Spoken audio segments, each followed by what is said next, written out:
ஈஸ்வரன், நான் உங்களிடமிருந்தே ஆரம்பிக்கிறேன். திமுக கூட்டணியில இடம்பெற்றிருக்கிறீங்க. திரு திருமாவளவன் குற்றம் சாட்டியது போல அப்படியான ஒரு சதி வெளியிலிருந்து சில அரசியல் இயக்கங்களால் நடக்கிறதா? அனைவருக்கும் வணக்கம். நான் இப்போது பேசுவதற்கும் கூட்டணிக்கும் சம்பந்தமில்லை. நான் பேசுறத வச்சு கூட்டணியில் ஏதோ பிரச்சனைன்னு முடிச்சு போடக்கூடாது. ஆனால் கூட்டணிக்கு இதுக்கும் சம்பந்தம் இல்லை. நீங்க பேசுறத பொறுத்து. அதாவது அதிமுக கூட்டணி, பிஜேபி கூட்டணி எல்லோருமே அரசியலை செய்வதற்கு இருக்கிறார்கள். ஆட்சியை பிடிப்பதற்காக இயங்குவதுதான் ஒரு அரசியல் கட்சியினுடைய வேலை. அப்படி இருக்கும் பொழுது ஒன்றா அவர்கள் பலம் பெற விரும்புவார்கள், அல்லது எதிரில் இருக்கிற கூட்டணியை பலவீனப்படுத்த விரும்புவார்கள். இது ஒரு அரசியல். இது சதி என்று நாம் எடுத்துக்கொள்ள முடியாது. ஒவ்வொரு கட்சியும் ஒவ்வொரு கூட்டணியும் யோசிக்கின்ற நிலைதான் இது. திமுக கூட்டணியில் இருக்கிற கட்சிகள் அதற்கு வாய்ப்பு கொடுத்து விடக்கூடாது. நம்ம வலுவாக இருக்க வேண்டும். நாம் அதற்கான வாய்ப்புகளை கொடுத்து விடக்கூடாது. கருத்து முரண்கள் இருக்கலாம், வேறுபாடுகள் இருக்கலாம்.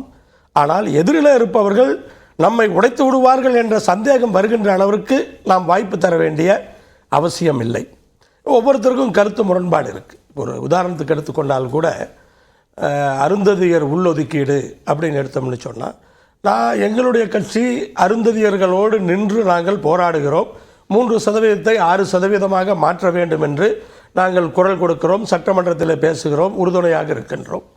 திராவிட முன்னேற்ற கழகம் அந்த 3% உள்ளொதுக்கீட்டை கொடுத்த கட்சி. அவர்கள் தீர்ப்பை வரவேற்கிறார்கள். ஆனால் விடுதலை சிறுத்தைகள் அதை எதிர்க்கிறார்கள். உச்சநீதிமன்றத்தினுடைய தீர்ப்பை எதிர்த்து மறுசீராய்வு மனு தாக்கல் செய்திருக்கிறார்கள். நீங்க எங்களுக்கும் அவங்களுக்கும் கூட்டணியில பிரச்சனை இல்ல. ஒவ்வொருத்தருக்கு கருத்து முரண் இருக்கு அப்படிங்கிறது கூட்டணி கட்சிகளுக்குள்ளேயே சில விஷயங்கள். கூட்டணிக்கு தலைமை தாங்குகிற கட்சியோடு மட்டும்தான் முரண்பாடு இருக்கிறது என்ற அர்த்தம் அல்ல. கூட்டணிக்கு உள்ள இருக்கிற கட்சிகளும் ஒவ்வொருவருக்கும் ஒவ்வொரு கொள்கை இருக்கிறது. அதுல முரண்பாடுகள் இருக்கும்.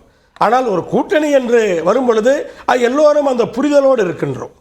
ஆனால் இது யார் சதி செய்தாலும் அது திமுக தலைமையிலான கூட்டணியை உடைப்பதற்கான அந்த வாய்ப்புகள் கிடையாது. உடைக்க முயற்சி செய்யத்தான் செய்வார்கள். அதுதான் அரசியல். அதுல நம்ம வழி கொடுக்காம இருக்கணும் அப்படிங்கறதான் நம்ம இது.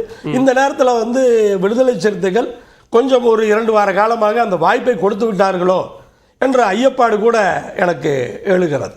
ஆனால் நம்ம தான் நம்ம கூட்டணியை நம்ம பார்த்துக்கணும் அப்படிங்கிறத. எப்பவுமே ஒரு கூட்டணி அப்படிங்கிறது ஒரு எல்லாருமே சொல்லுவாங்க, எல்லா விவரம் தெரிஞ்சவங்க, அரசியல் நிபுணர்கள் எல்லாருமே சொல்லுவாங்க, இது ஒரு கெமிஸ்ட்ரி மாதிரி.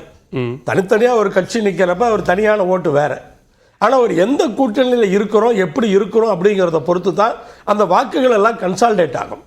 அதற்கு ஒரு உதாரணத்தை எடுத்துக்கிட்டீங்கன்னு சொன்னால், 2016 விடுதலை சிறுத்தைகள் கட்சி இடம்பெற்ற மக்கள் நல கூட்டணி இருந்தது.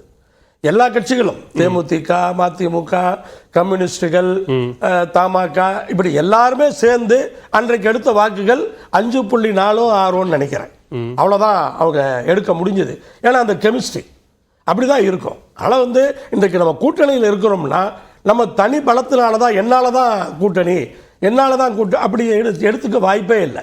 இது திருமாவளவன் அதை கிளாரிஃபை பண்றாருல்ல. இங்க கூட்டணி நலன் அப்படின்னு பார்க்கும்போது நம்ம கூட்டணியை விட்டு வெளியில வருவது இந்த நேரத்தில் சரியான முடிவல்ல அப்படின்னும் போது கூட்டணி நலனுக்காக நம்ம இருக்கணும். நீங்க சொல்ற மாதிரி கொள்கை முரண்கள் இருக்கு.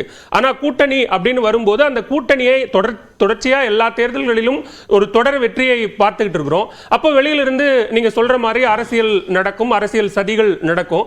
ஆனா அது நடக்காம பார்த்துக்க வேண்டிய தேவை இருக்கு அப்படின்னு தானே, பாதுகாக்க வேண்டியது நம்முடைய பொறுப்பு அப்படின்னு தானே சொல்றாரு. அது எல்லாம் எங்க கூட்டணியில் இருக்கிற எல்லாத்துக்குமே பொறுப்பு இருக்கு. அதனாலதான் நான் ஆரம்பிக்கிறப்ப அதை சொன்னேன். எங்களுக்குள்ள முரண்பாடு இருக்கலாம், ஆனா அதுக்கும் கூட்டணிக்கும் எந்த விதமான சம்பந்தமும் இல்லை.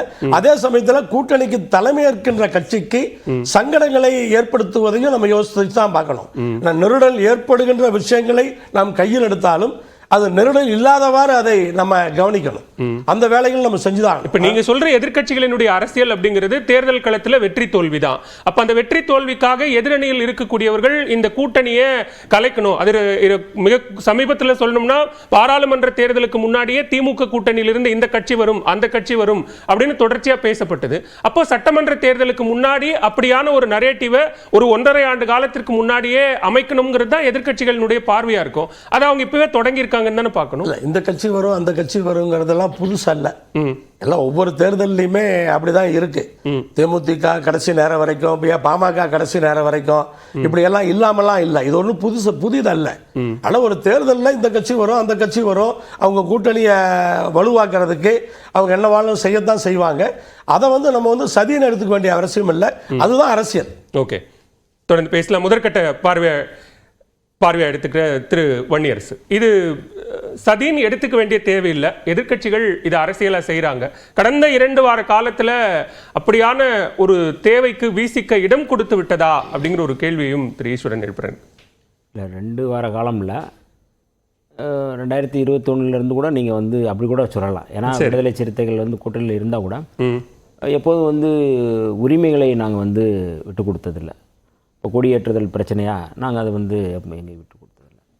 இப்படி நம்ம பல்வேறு பிரச்சனை, நிர்வாகம் தொடர்பான பிரச்சனைகளை நம்ம கையாளுறோம்.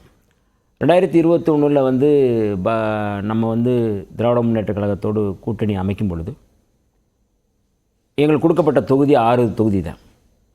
2011 மரியாதைக்குரிய கலைஞர் அவர்கள் இருக்கும் பொழுது நாங்கள் வாங்கின தொகுதிகள் 10 தொகுதிகள் வாங்கினோம். அப்போ இந்த தொகுதிகளை இன்றைக்கி குறைஞ்சிருக்கு அப்படின்னோடனே நாங்கள் கையெழுத்து போடுவதற்கு முன்பாகவே காங்கிரஸ்லேருந்து வெளியிலேருந்து நிறையா இல்லை நீங்கள் அது கையெழுத்து போடக்கூடாது, நம்ம கொஞ்சம் கூடுதலாக வாங்கணும் அப்படின்னு சொல்லும்போது கூட மரியாதைக்குரிய தளபதி ஸ்டாலின் அவர்களோட உட்காந்து பேசி இந்த இடத்த நாங்கள் வாங்கி பெற்றுக்கொள்கிறோம், 6 சீட்டு எங்களுக்கு நாங்கள் ஒப்புக்கொள்கிறோம். அதற்கு காரணம் பாரதிய ஜனதா RSS சங் பரிவார் அமைப்புகளை நம்ம வீழ்த்துவதற்கு நம்ம சரியான இடத்துல நம்ம நிற்கணும், அதை நாங்கள் புரிஞ்சுக்கிட்டு இந்த கூட்டணியில் இருக்கிறோம் அப்படிங்கிறத சொன்னதுக்கு அப்புறம் தான் நம்ம திமுக தலைவர் முதலமைச்சர் மு.க. ஸ்டாலினே பவள விழா மாநாட்டுக்கு அழைக்கும் போது கொள்கை கூட்டணிக்கு அழைப்பு அப்படின்னு தான் அழைக்கிறாரு. இப்போ முரண்பாடுகள் இருந்தாலும் கூட்டணியில் இருக்கும் அப்படிங்கிறத திரு ஈஸ்வரனும் என்டாஸ் பண்றார். இப்போ கொள்கை அப்படின்னு வந்துட்டா அந்த இடத்துல கூட்டணி பேரங்கள், தொகுதி பங்கீடு அப்படிங்கிறதுக்கான வாய்ப்புகள், ஏற்ற இறக்கங்கள் இருக்கத்தான் செய்யும். நீங்க அங்கிருந்து தொடங்குறதுக்கான காரணம் இல்லை. ஏன் இதை சொல்றோம்னா, எங்களுக்கான பொது எதிரி அல்லது பொது இலக்கு அப்படிங்கிறது ஒன்று இருக்குல்ல, அது இன்னைக்கு வரை தொடருது.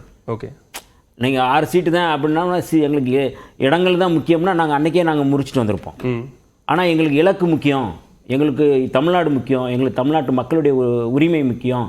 பாரதிய ஜனதா RSS சங் பரிவார அமைப்புகள் தமிழ்நாட்டை மிக மோசமான நிலைக்கு கொண்டு வந்துடும். அப்போ இதை தடுத்து நிறுத்த வேண்டிய பொறுப்பு விடுதலை சிறுத்தைகளுக்கு முன்களத்தில் இருக்கிறோம் அப்படிங்கிற அடிப்படையில் நாங்கள் முன்னாடி உடனடியாக கையெழுத்து போட்டு வரோம். இன்னைக்கு வரை அதுதான் நாங்கள் தொடர்றோம். இது எல்லாருக்குமே திமுக கூட்டணியில் எல்லாருக்குமே அண்ணன் ஈஸ்வரன் அண்ணன் இருக்கிறாங்க, அவங்களுக்கும் அதுதான் ஏற்புடையதாக இருக்குது. எல்லாருமே அந்த கோட்பாட்டு அடிப்பில் தான் பண்ணுறோம்.